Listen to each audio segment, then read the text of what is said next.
ইংলিশের ই এর পর কি আসে? ইংলিশে ই এর পর কি আসে?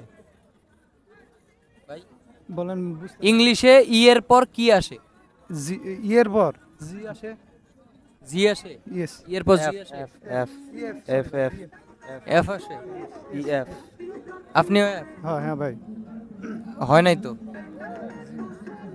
এফ ভাই, একটু ভেবে দেখেন, মানে সহজ তো। এইস এইস এইস এইস। এইস আসে? ঠিক, শিওর এইস? না না না আচ্ছা ভাইরা কনফিউজ। এফ হ্যাঁ, এফ এফ?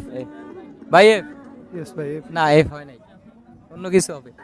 অন্য জি এর পরে ই ই ইংলিশে ই এর পরে কি আসে? ই এর পরে জি আসে। না ই এর পর জি আসে?